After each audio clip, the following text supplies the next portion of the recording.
Friends, कैसे हो आप सब। उम्मीद करता हूँ आप और आपकी जो स्टडी है वो बहुत अच्छी चल रही है। आज की वीडियो में हम एक्सरसाइज 3.2 के क्वेश्चन नंबर मतलब कि 6 to 10 को डिस्कस करने वाले हैं। इसके जो पहले 5 क्वेश्चंस थे उसको मैं आपको लास्ट वीडियोस में डिस्कस करवा चुका हूँ। इस एक्सरसाइज की सभी एग्जांपल्स को भी मैं लास्ट वीडियोस में डिस्कस करवा चुका हूँ। सबसे इंपॉर्टेंट इसका बेसिक है, और बेसिक को आपको पता है, इसको मैंने आपको 2 वीडियोस में शूट किया था। एक में ब्रीफ थी, एक में कंप्लीट थी, जो आपको सिर्फ क्लास 11th के लिए नहीं बल्कि क्लास 12th के लिए भी बहुत हेल्पफुल है। इन सभी वीडियोस का लिंक आपको नीचे डिस्क्रिप्शन बॉक्स में मिल जाएगा। तो ये जो मतलब कि आज की जो वीडियो है, ये जो मैं आपको क्वेश्चंस करवाने वाला हूँ, ये बहुत इंपॉर्टेंट है एग्जाम पॉइंट ऑफ व्यू से। और अगर आपने बेसिक देखा है ना, तो वहाँ पर मैं आपको इन सब का रीज़न दे चुका हूँ कि ऐसा क्यों होता है। तो सबसे पहले फर्स्ट क्वेश्चन की बात करें। अब देखो, ये आपका 6th क्वेश्चन है। साइन 765 की वैल्यू को हमें कैलकुलेट करना है, ठीक है। तो आपको पता है इतनी बड़ी वैल्यूज़ को हम कैसे कैलकुलेट करेंगे। तो इसके लिए मैंने आपको बेसिक वाली वीडियो में ही एक टिप दी थी, आपको दिखाना चाहूँगा कि हमेशा अगर नेगेटिव एंगल तो उसको पॉजिटिव कर लो किसी भी तरह से, और बिगर एंगल को ब्रेक करना है हमें इसमें 90 प्लस माइनस में, 180 प्लस माइनस में, 270 प्लस माइनस में, 360 प्लस माइनस में। अब मुझे राउंड लगाने हैं, ठीक है। अब देखो मुझे यहाँ पर राउंड लगाने पड़ेंगे। आपको पता है ये क्वाड्रेंट होते हैं। तो यहाँ से यहाँ तक मैं गया तो कितना हो गया 360। एक राउंड और निकालना पड़ेगा तो कितना हो गया 360 प्लस 360 720। तो काफ़ी पास पहुँच गया। तो इसको मैं ऐसे लिख लेता हूँ, साइन 720 प्लस 45। तो इस बात का बस ध्यान रखोगे कि पिछला एंगल जो है वो हमारी जान पहचान का होना चाहिए। मतलब उसको हम जैसे वो 30 हो, 45 हो, 60 हो, 90 हो, क्योंकि उसको हम डायरेक्टली टेबल पर कैलकुलेट कर सकते हैं। तो विच एम्प्लाइज साइन जो है 765। अब ये जस्ट मैं आपके लिए लिख रहा हूँ, इस स्टेप को आप कंप्लीटली जो है वो स्किप कर सकते हो। इसका मतलब बस ये है कि मैंने 2 राउंड निकाले हैं, और वी नो कि हम जितने मर्जी राउंड निकाल लें 360 ये कितना है प्लस थीटा। अब 360 पे क्या होता है, आपके सामने है 360 पे क्या होता है, नो चेंज, ठीक है। और 360 प्लस थीटा, 360 यहाँ पर है ना, प्लस मतलब यहाँ पर आ गया। और ये कौन सा क्वाड्रेंट है, फर्स्ट, और फर्स्ट में सभी क्या होते हैं, पॉजिटिव, ठीक है। तो यही हम यहाँ पर यूज़ करेंगे। तो विच एम्प्लाइज साइन 765 डिग्री।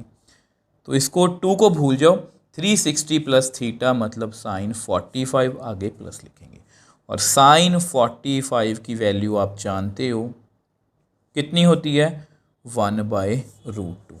तो इस तरह से हमने इस क्वेश्चन को जो है बहुत अच्छे से सॉल्व कर लिया। और ये क्वेश्चन एग्जाम, इसकी लेंथ पे मत जाना, ऐसे क्वेश्चंस आपको बड़े बड़े क्वेश्चंस में हेल्प करेंगे। मतलब आपको एंगल जो मेनली अब बात जो है, आपको एंगल को ब्रेक करना आना चाहिए। मुझे आपको वही सिखाना है। अब देखो, ये आपका नेक्स्ट क्वेश्चन है, क्वेश्चन नंबर 7। तो यहाँ पर माइनस एंगल है। तो सबसे पहले आपको मैंने उसमें क्या बताया था कि इस माइनस को एडजस्ट करना है। अब इसका आंसर पता कितना आएगा, माइनस कोसेकेंट 1410। ये कैसे आया, बिकॉज कोसेकेंट माइनस एक्स कितना होता है, माइनस कोसेकेंट एक्स।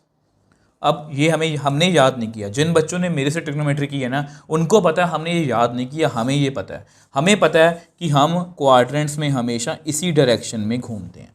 बट अगर हम इसको क्लॉकवाइज में जाएंगे, मतलब माइनस का मतलब होता है, ये हमने रेडियन मेजर में सीखा था 3.1 में। माइनस एंगल का मतलब होता है उल्टी डायरेक्शन, मतलब ये 4th क्वाड्रेंट है, और 4th क्वाड्रेंट में सिर्फ कॉस और सीकेंट पॉजिटिव होते हैं, कोसेकेंट क्या होता है, नेगेटिव। तो इसलिए इन बातों का आप ध्यान रखोगे।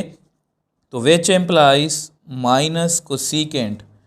तो सबसे पहले हमने एंगल को पॉजिटिव कर लिया। अब इस एंगल को पॉजिटिव करते ही मुझे रोटेशन लगाना स्टार्ट करना है। अब आपके सामने है, यहाँ पर मैंने 2 रोटेशन लगाए थे, तो 720। अभी भी मैं बहुत दूर हूँ, तो 3 रोटेशन लगा के देख लेते हैं। तो 1080, अभी भी दूर हूँ। 4 रोटेशन लगा के देखते हैं, ये काफ़ी पास है। मतलब आप खुद सोचो, ये इस नंबर के कौन ज़्यादा पास है, ये वाला या ये वाला। चाहे मैं आगे निकल जाऊँ, ये वाला पास है।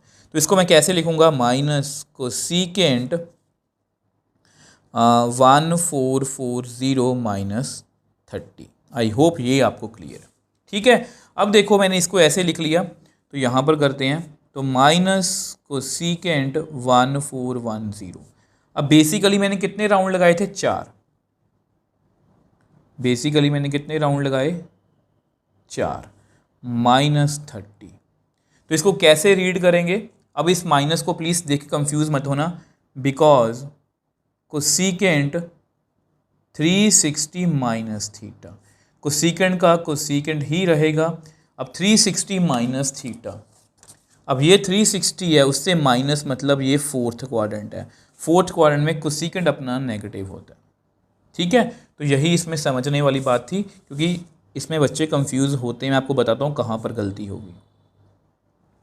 अब हमारा आंसर कितना है? ये माइनस तो पहले से है, ये माइनस तो पहले से है। कोसेकेंट 360 माइनस थीटा कितना होता है? माइनस कोसेकेंट थीटा, और हमारा थीटा कितना है? 30 डिग्री। प्लीज़ इस बात का आप ध्यान रखो कि कुछ बच्चे पहले से माइनस जो है उसी को रहने देते हैं और वो सारा आंसर कैलकुलेट कर देते हैं, और अगर आपने प्लस माइनस में गड़बड़ कर दी तो आपका पूरा MCQ या कोई भी क्वेश्चन जो है वो रॉन्ग, कैलकुलेशन पूरी गलत हो जाएगी। तो आपको बताया माइनस कोसेकेंट 1410, ये बन गया प्लस कोसेकेंट 30, ठीक है। तो which implies minus cosecant 1410 is equal to cosecant 30। अब कोसेकेंट 30 आपको पता है कितना है? कोसेकेंट 30 कितना है? 2/1, मतलब ये है। तो विच एम्प्लाइज, इसको आप नंबर 1 दे दो। विच एम्प्लाइज कोसेकेंट -1410 की वैल्यू कितनी आ गई? वो इसके इक्वल है, और इसकी वैल्यू 2/1 मतलब 2 के इक्वल है। तो ये हमारा क्या है? आंसर जो परफेक्टली NCERT से मैच कर रहा है। देखो इसको मैं दोबारा से एक्सप्लेन करना चाहूँगा आपको। सबसे पहले मैंने माइनस को एडजस्ट किया, वो माइनस बाहर निकाल लिया, ठीक है।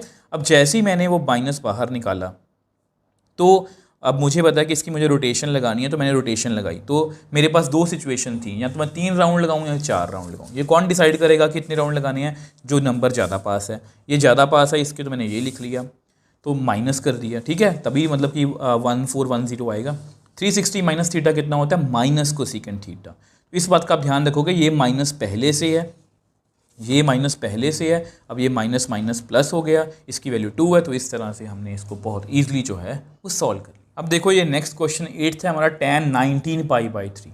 अब आपको याद होगा मैंने आपको एग्जाम्पल 8th में भी बताया था, और यहाँ पर क्वेश्चन 8th में भी बताऊंगा कि इसको आप 2 मेथड से कर सकते हो। अब इसको आप रेडियन में भी ब्रेक कर सकते हो। कुछ बच्चे रेडियन में ब्रेक करना थोड़ा सा उनको कन्वीनियंट नहीं लगता, तो इसलिए वो डिग्री में भी कर सकते हैं। मैं दोनों मेथड आपको बताने वाला हूँ। सबसे पहले फर्स्ट मेथड की बात करते हैं। अब देखो जो फर्स्ट मेथड है, इसमें हम क्या करेंगे?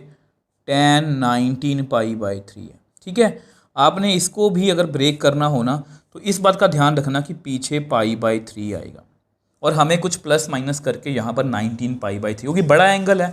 अब ऐसी वैल्यू तो हमें पता नहीं है, क्योंकि हमारे टेबल पर भी जो वैल्यूज़ है ना वो कुछ ऐसी हैं, π/6, π/4, π/3, π/2, π/3, π/2 π। 19π/3 नहीं मुझे पता। तो अब π/3 है, ठीक है। तो π/3 को मुझे कुछ ना कुछ करके, अगर मैं यहाँ पर 6π लिखूँ, 3 6 18π प्लस 1π, तो 19 बन गया, यानी कि मैं 6π यहाँ पर लिख सकता हूँ, ठीक है। मैंने आपको बताया कि अगर आपको ये मुश्किल लग रहा है तो आप इसको डिग्री में भी कर सकते हो, उसको भी डिस्कस करेंगे। तो बेसिकली एक राउंड जो होता है वो 2π का मतलब 360 का होता है। तो यानी कि मैं ऐसे लिख सकता हूँ कि मैंने 3 राउंड निकाल लिए, ठीक है। अब आपको पता है we know because tan 2π plus theta, 2π मतलब 360, tan का tan रहेगा, 2π प्लस थीटा। कौन से क्वाड्रेंट में हम? 2π में से भी कुछ आगे चला गया, मतलब फर्स्ट में tan क्या होता है? पॉजिटिव।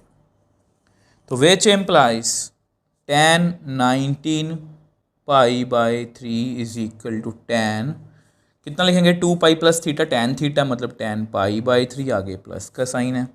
तो विच एम्प्लाइज tan 19π/3। अब tan जो π/3 है, tan π/3 कितना है? √3। टेबल को याद करने का भी तरीका मैंने आपको बताया, तो इस तरह से हमने इसको कैलकुलेट जो है वो कर लिया। अगर आपको ये मुश्किल लगता है तो इसको आप डिग्री में भी कन्वर्ट कर सकते हो, वो भी मैं आपको बता दूँ। अब देखो सेकंड मेथड में करना कुछ नहीं है, हमें क्या करना है? इस 19π/3 को डिग्री में कन्वर्ट करना है।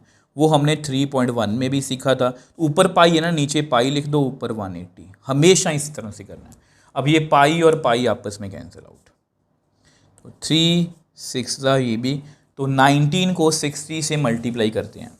तो अगर 19 को 60 से मल्टीप्लाई करेंगे तो आएगा 1140 डिग्री। नाउ अब आपको पता है कि tan 19 पाई बाई 3 को मैं लिख सकता हूँ tan 1140। अब इसको ब्रेक करना हमारे लिए बहुत ईजी है। tan 19 pi by 3 is equal to tan 1140। ठीक है, वैसे मैंने गलती से लिख लिया, चलो कोई बात नहीं, इसको ब्रेक करते हैं। अब इसको अगर ब्रेक करेंगे, अब आपको पता है राउंड लगाने हैं हमें, तो 3 राउंड लगाएंगे तो इतना आएगा, 4 लगाएंगे तो इतना आएगा, तो ये आगे निकल गया, ये पीछे है। ठीक है, मतलब ये काफ़ी बड़ा नंबर है, इससे ये इसके काफ़ी पास है। तो मैं इसको लिख लेता हूँ 1080 प्लस 60। इसमें अगर 1080 में 60 ऐड करोगे ना तो इतना ही आएगा। ठीक है, तो यानी कि tan 1140 को मैं लिख सकता हूँ tan, मैंने 3 राउंड निकाले हैं, 360 प्लस 60। अब हमेशा की तरह अब आपको पता है बिकॉज tan 360 प्लस थीटा कितना होता है tan थीटा, क्योंकि फर्स्ट क्वाड्रेंट में सभी पॉजिटिव होते हैं, तो यहाँ पर भी same, which implies tan 1140 is equal to tan 60, tan 360 plus theta tan 60। ठीक है, तो विच एम्प्लाइज tan 1140, tan 60 की वैल्यू होती है √3। आंसर तो हमारा सेम ही आएगा। तो इस तरह से हमने दोनों मेथड से कैलकुलेट कर लिया। आप जिसको जिस तरह से अच्छा लगता है आप उसी तरह से इसको कर सकते हो। अब देखो ये नेक्स्ट क्वेश्चन 9th हमारा साइन -11 पाई बाई 3। ठीक है, तो सबसे पहले तो इसका माइनस एंगल जो हमारे मतलब कि टिप्स में लिखा था, इसका माइनस एडजस्ट करो 11 पाई बाई 3। ठीक, अब आपको पता है ये क्यों हुआ है, क्योंकि ये माइनस का मतलब होता है फोर्थ क्वाड्रेंट, और फोर्थ में क्या होता है, कॉस और सीकेंड पॉजिटिव होते हैं, बाकी सभी क्या होते हैं नेगेटिव। माइनस का मतलब होता है उल्टी डायरेक्शन, क्लॉकवाइज में घूमना। ठीक है, अब आपको इतना पता लग गया। नाउ अब आपको पता है कि जो हमारा -11 पाई बाई 3 है उसको हमने इस तरह से लिखा है। अब बेसिकली हमें इसको ब्रेक करना है। ठीक है, अब इसको कैसे ब्रेक करना है, पीछे पाई बाई 3 हो। अब आगे देखते हैं क्या लिखें, 3 3 9, 9 और 10, 3 4 12। तो यहाँ पर एक्चुअल में देखो, यहाँ मैंने प्लस गलती से लिख लिया, तो यहाँ पाई बाई 3 है, तो यहाँ पर मुझे ब्रेक करना है। तो अगर मैं 3 3 9 करूँगा, 9 + 1 10 बनेगा, 3 4 12 बनेगा, माइनस करना पड़ेगा, तो यहाँ पर माइनस लिखेंगे। तो मैं करेक्ट कर देता हूँ। तो इस तरह से मैंने इसको ब्रेक कर लिया, 3 4 12, 12 - 1 बाकी 11 पाई बाई 3। ठीक है, तो which implies sine of -11 pi by 3 को मैं लिखूँगा माइनस। अब इसको ऐसे लिख लेते हैं, इस पे 2 राउंड है, 4 पाई का मतलब 2 राउंड निकाल लिए मैंने। ठीक है, अब आपको पता है बिकॉज साइन 2 पाई, यहाँ माइनस है माइनस थीटा, तो 2 पाई का मतलब साइन का साइन रहेगा, 2 पाई माइनस थीटा, तो 2 पाई यहाँ पर होता है। ठीक है, अब उससे माइनस मतलब इस क्वाड्रेंट में ये कौन सा है, फोर्थ में साइन क्या होता है नेगेटिव। ठीक है, इस बात का आप ध्यान रखोगे। ऐसा ही सेम हमने पहले क्वेश्चन 7th में भी किया था। तो ऐसी बातों का आप ध्यान रखोगे, कई बार माइनस प्लस में गड़बड़ हो जाती है। ठीक है, तो इसको लिखेंगे हम माइनस, तो पहले से ही है माइनस साइन थीटा मतलब minus sine pi by 3, 2 pi minus theta minus sine theta, 2 pi minus pi by 3 minus sine pi by 3। तो which implies sine of -11 pi by 3 is equal to plus sine pi by 3। तो which implies sine -11 pi by 3 की value कितनी आ गई, sign pi by 3 कितना होता है 60। अब 60 कितना होता है √3/2। आई होप ये आपको क्लियर है। इसका एक सेकंड मेथड है, वो भी मैं आपको बता देता हूँ। अब देखो ये आपका सेकंड मेथड है, इसमें हमें करना कुछ नहीं है, हमें जस्ट जो 11 पाई बाई 3 है इसको हमें डिग्री में लिखना है। तो नीचे पाई लिख दो, क्योंकि ऊपर पाई है, इसको 180 से मल्टीप्लाई कर देते हैं, तो ये कैंसिल आउट, यहाँ पर ये 6 आ गया। तो कितना आएगा 11 pi by 3 is equal to 660 degree. Now अब आपको पता है हमारा क्वेश्चन क्या है, -11 पाई बाय 3, इसको मैं लिखूँगा साइन ऑफ -660 डिग्री। अब फिर से वही बात है, we know because sine of -x, same वही स्टेप है, माइनस साइन एक्स होता है, मतलब साइन जो है वो फोर्थ क्वाड्रेंट में नेगेटिव होता है, ठीक है। तो विच एम्प्लाइज साइन ऑफ -660 को मैं लिख सकता हूँ माइनस साइन 660।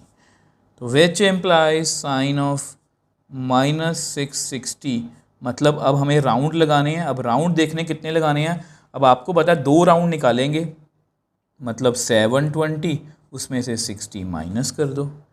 तो which implies sine of -660 degree. तो इसको एक बार लिख के दिखा देता हूँ कि इस तरह से हमने 2 राउंड निकाले हैं, ठीक है। आपको पता है ना 660, तो इसको आप 2 बार मल्टीप्लाई करोगे तो 360 को तो 720 आएगा, 3 बार करोगे तो 1080 आएगा, वो बहुत दूर है। तो ये हमारे पास था और पीछे वाली वैल्यू हमारी जान पहचान की है। अब फिर से आपको पता है बिकॉज साइन 360 माइनस थीटा कितना होता है, साइन का साइन रहेगा, 360 माइनस मतलब फोर्थ में साइन क्या होता है, नेगेटिव, ठीक है। इससे आपकी प्रैक्टिस भी हो जाएगी। तो sine of -660 degree, minus sine, minus तो पहले से ही है, ठीक है, ये माइनस पहले से है, साइन 60 और यहाँ पर एक माइनस और आ गया। अब देखो यहाँ -60 आएगा, माइनस माइनस कितना बन जाएगा, प्लस। तो सेम वही रेपिटेशन ही है, इसमें कुछ खास मुश्किल नहीं है। और आपको पता है कि साइन 60 कितना होता है, √3/2। तो इस तरह से हमने दोनों ही मेथड से सॉल्व कर लिया। दोनों मेथड बताने का रीज़न यही है कि आपको चाहे आप इसमें कंफर्टेबल हो चाहे आप इसमें कंफर्टेबल, आप किसी भी मेथड में जा सकते। देखो यही इस एक्सरसाइज का हमारा लास्ट क्वेश्चन है, ठीक है, और बहुत आराम से हमने कर लिया और आप, मुझे नहीं लगता कि अभी तक आपको कोई भी डाउट रहा होगा। तो cot -15π/4, तो सबसे पहले इस एंगल को एडजस्ट करते हैं जो माइनस में है। तो cot -15π/4 है ना। तो आपको पता है माइनस का मतलब होता है, मैं वो बहुत बार बता चुका हूँ, माइनस का मतलब होता है कि हमें उल्टा घूमना है इस तरह से क्लॉकवाइज, और सीधा फोर्थ में सिर्फ कॉस और जो वो होता है ना सीकेंड, वो पॉजिटिव होता है, बाकी सभी क्या होते हैं, नेगेटिव। और ये मैंने आपको टिप में बताया था कि सबसे पहले एंगल जो है वो अपना प्लस में कर लो, क्योंकि यहाँ पर मैं रीज़न लिख देता हूँ, बिकॉज cot ऑफ -x, इसको आप याद करना है, याद कर सकते हो, बट जिन बच्चों को पता है कि इसका मतलब क्या होता है उनको याद करने की भी ज़रूरत नहीं है, वो डायरेक्टली उनको पता है कि इसका मतलब क्या है, ठीक है। अब आपको पता है कि cot -15π/4 को मैंने क्या लिखा है, -cot 15π/4, ठीक है। इसको ब्रेक करना है तो पीछे π/4 रखेंगे, आगे देखते हैं क्या आएगा। तो अगर यहाँ पर 4π लिखूँ, 4 4 16π - 1π 15, मतलब मैं लिख सकता हूँ। तो इसको मैं कैसे ब्रेक करूँगा, cot 4π - π/4, तो इस तरह से हम ब्रेक कर सकते हैं। तो विच एम्प्लाइज cot -15π/4। अब आपको पता है इसका मतलब ये है, 4π का मतलब ये, एक राउंड होता है 2π का, एक राउंड होता है 2π का, तो ये मैंने 2 राउंड लगाए हैं, ठीक है, -π/4। अब आपको पता है चाहे मैं एक राउंड लगाऊं चाहे मैं 2 राउंड लगाऊं, तो cot 2π - थीटा, 2π पे क्या होता है, नो चेंज, cot का cot रहेगा, 2π - थीटा, मतलब इससे पीछे फोर्थ में cot क्या होता है, नेगेटिव, ठीक है। फिर से इस माइनस का आप ध्यान रखोगे, तो cot -15π/4, तो माइनस पहले से ही है, यहाँ -cot π/4, यहाँ पर कितना आया था, -cot थीटा, यहाँ पर कितना आएगा, -cot π/4। तो विच एम्प्लाइज cot -15π/4 को मैं लिख सकता हूँ cot π/4, माइनस माइनस प्लस, और cot π/4 कितना होता है, cot -15π/4, cot π/4 मतलब 45। अब cot 45 आप चेक कर सकते हो वो कितना होता है, 1। तो इस तरह से हमने इसको बहुत ईजिली सॉल्व कर लिया। एक बार इसको दूसरे मेथड से भी डिस्कस कर ले। अब आपको पता है दूसरा मेथड कुछ भी नहीं है, जस्ट कैलकुलेशन के लिए ही है। तो सबसे पहले हमें इस 15π/4 को डिग्री में कन्वर्ट करना है। उसके लिए नीचे पाई लिखो, ऊपर 180। तो ये पाई से पाई जो है ये कैंसिल आउट हो जाएगा, ठीक है। और ये भी 4 4 16, तो 45। तो अगर 45 को 15 से मल्टीप्लाई करोगे तो आपके पास आएगा 15π/4 = 675 डिग्री। नाउ अब आपको पता है कि कॉट ऑफ -15π/4 को आप लिख सकते हो कॉट -675 डिग्री। अब हमारे लिए कैलकुलेशन जो है बहुत इजी है। तो विच एम्प्लाइज कॉट -675 डिग्री को लिख सकते हो -कॉट 675, क्योंकि आपको पता है कि कॉट माइनस का मतलब होता है फोर्थ में कॉट क्या होता है, नेगेटिव। तो विच एम्प्लाइज कॉट जो -675 डिग्री है उसको मैंने ऐसे लिखा है ना। अब इसकी रोटेशन करते हैं। अब रोटेशन आपको पता कि किस तरह से करनी है, कॉट -675 माइनस कॉट। अब इसको आप लिखोगे 2 × 360, ठीक है। कितना बन गया 720, उसमें से 45 माइनस कर दो।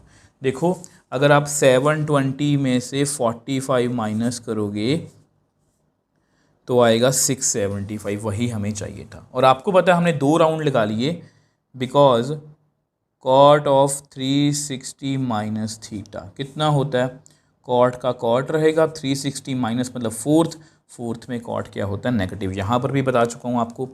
तो which implies cot -675 degree = minus पहले से है -कॉट 45। आपको पता है यहाँ माइनस ही आएगा, माइनस पहले से भी है।